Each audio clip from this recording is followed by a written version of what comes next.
आप लोग सब जानते हैं कि पिछले महीने मोदी सरकार ने एक बुलडोजर चलाकर मनरेगा अधिनियम को रद्द कर दिया था। ये एक ऐतिहासिक और क्रांतिकारी अधिनियम था जो सितंबर 2005 को सर्वसम्मति से पास किया गया था लोकसभा और राज्यसभा में। इस अधिनियम के बनाने में डॉक्टर मनमोहन सिंह जी की सरकार, नेशनल एडवाइजरी काउंसिल सलाहकार परिषद की अध्यक्ष सोनिया गांधी जी और हमारे नेता राहुल गांधी जी का एक बहुत बड़ा योगदान रहा था।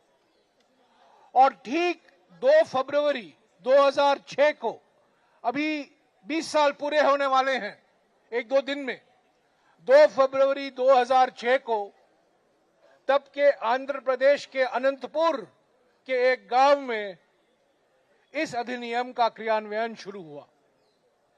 20 साल मनरेगा कानून लागू हुआ। यह एक संवैधानिक हक था रोजगार गारंटी का। यह कोई सरकारी गारंटी नहीं था, यह कानूनी गारंटी था। यह प्रशासनिक गारंटी नहीं था, यह कानूनी गारंटी था जो हमारे संविधान के तहत करोड़ों परिवार को मिला। हर साल 4.5 से लेकर 5 करोड़ परिवार, खासतौर से भूमिहीन परिवार, दलित, आदिवासी, वंचित वर्गों के परिवार और खासतौर से महिलाओं को रोजगार गारंटी मिला। पहली बार पंचायतों को मजबूत किया गया और पंचायतों के द्वारा ही ये कानून लागू किया गया। और पहली बार, जो अभी लोग बोलते हैं आपके खाते में पैसा सीधा सरकार भेज रही है, पहली बार मनरेगा कानून के तहत डायरेक्ट बेनिफिट ट्रांसफर, यानी कि हर एक महिला, हर एक भूमिहीन परिवार के बैंक के खाते में उनका मजदूरी दर डाला गया। तो ये सब कानून रद्द किया गया है क्योंकि प्रधानमंत्री नहीं चाहते थे कि महात्मा गांधी से जुड़ा हुआ ये कानून और ज्यादा देर चले। और खास तौर से जिस तरीके से पंचायत को सशक्त बनाया गया था, जिस तरीके से लोगों को अपनी हक मांगने का अधिकार दिया गया था, वो उससे बहुत नाखुश थे, घबराए गए थे, बौखलाए गए थे। और इसीलिए उन्होंने लोकसभा और राज्यसभा में जबरदस्ती इस कानून को रद्द कर दिया। एक कदम इन्होंने उठाया है जिसका कर मुकाबला कर रहे हैं। हमारे यहाँ वरिष्ठ नेता श्री अजय माकन जी हैं, श्री जयराम रमेश जी हैं, काजी निजामुद्दीन जी हैं, देवेंद्र यादव जी हैं और अनेक नेता दिल्ली भर से यहाँ इकट्ठे हुए हैं। जैसे यहाँ इकट्ठे हुए हैं वैसे राज्यों की राजधानियों में भी हर वार्ड में आज इस तरह का शांतिपूर्ण प्रदर्शन हो रहा है। नरेगा को बचाना मतलब मजदूर की आवाज को बचाना। इस देश में किसी भी सरकार ने मजदूर और किसान का अपमान किया है, उनका नुकसान किया है, तो वो सरकार ज्यादा दिन नहीं रही है। नरेंद्र मोदी को ये समझ लेना चाहिए कि न केवल मजदूर और किसान का नुकसान किया है, जवान का भी नुकसान किया है, नौजवानों का भी नुकसान किया है और इसका खामियाजा इस सरकार को भुगतना पड़ेगा। मुझे ये समझ नहीं आता कि जो आज केंद्र में सरकार है वो मजदूरों को जो काम की गारंटी आर्टिकल 41 के तहत दी गई थी, आखिर उसको क्यों छीन लिया उन्होंने। इन्होंने विकसित भारत ग्राम जी नाम बदलकर केवल नाम ही नहीं बदला है, बल्कि जो पंचायतों को पावर थी, एक तो वो पावर छीन ली, दूसरा 40% बोझ राज्य सरकारों पे डाल दिया।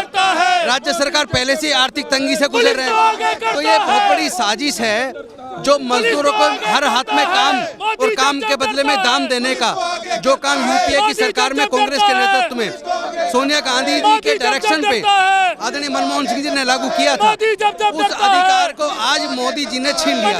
आज पूरे देश नहीं पूरी दुनिया के सामने ये साबित हो गया कि ये केंद्र में जो मोदी जी की सरकार है ये मजदूर विरोधी सरकार है और सही मायने में ये देश विरोधी है। क्योंकि अगर मजदूरों को, गरीबों को किसी कानून ने सशक्त करने का काम किया है, उनके स्वाभिमान का जीवन दिया है, तो वो अधिकार मनरेगा के माध्यम से मिला। लेकिन आज मोदी जी की सरकार ने मजदूरों की गर्दन पर छुरी चला दी है, उनकी हत्या कर दी है। और ये हत्या वही लोग कर रहे हैं जिस विचारधारा के लोगों ने महात्मा गांधी जी की हत्या की थी। उसी विचारधारा के लोग आज देश में गरीबों, मजदूरों और किसानों की हत्या कर रहे हैं।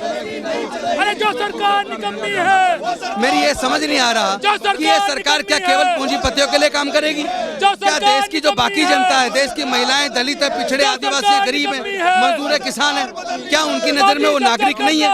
अरे सब लोग जितना रिवेन्यू इकट्ठा होता है, ये रिवेन्यू केवल पैसे वाले लोग नहीं देते। एक मजदूर जब बीड़ी का बंडल खरीदता है, माचिस खरीदता है, जूते चप्पल खरीदता है, उसमें भी वो टैक्स देता है। उसी टैक्स से केंद्र सरकार को रिवेन्यू मिलता है और उसी टैक्स के पैसे से सरकारें चलती हैं। कोई भीख नहीं दे रही थी सरकार, वो जनता का हक था। लेकिन ये जिस तरह मनरेगा को खत्म करके विकसित भारत ग्राम जी लेके आए और उसमें पूरी तरीके सारी पावर केंद्र ने अपने हाथ में ले ली। अब केंद्र की सरकार तय करेगी किस पंचायत को काम मिलेगा, किसको नहीं मिलेगा। लेकिन ज्यादातर राज्य 40% का अतिरिक्त बोझ की वजह से अपना कंट्रीब्यूशन नहीं दे पाएंगे और ये योजना ठप हो जाएगी। मजदूरों के हक को इन्होंने छीन लिया है। देखिए, मनरेगा की लड़ाई जो एक आम गरीब व्यक्ति के रोजगार की लड़ाई है, उसको कांग्रेस पूरे देश में लड़ रही है और उसी लाइन पर हम दिल्ली में भी मनरेगा की इस लड़ाई को एक मजबूती के साथ लड़ने का काम कर रहे हैं। हम ये चाहते हैं कि जो गरीब लोगों को हक मिला था कांग्रेस की सरकार में कि उसको इज्जत और सम्मान की रोटी उसके घर पर मिल सके, उसके गांव में मिल सके, उसके गांव का डेवलपमेंट हो सके।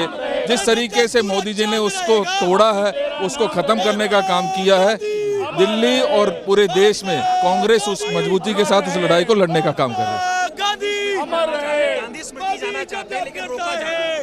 देख ही रहे हैं आप, हजारों की संख्या में आज पुलिस हमारे रास्ते को रोकने का काम कर रही है। क्या चलो भाई, क्या चलो, क्या हो गया, क्या हो गया, नहीं क्या हो गया? तुम्हारी लड़ाई लड़ रहे हैं मेरे भाई, हम अपने घर की नहीं लड़ रहे हैं।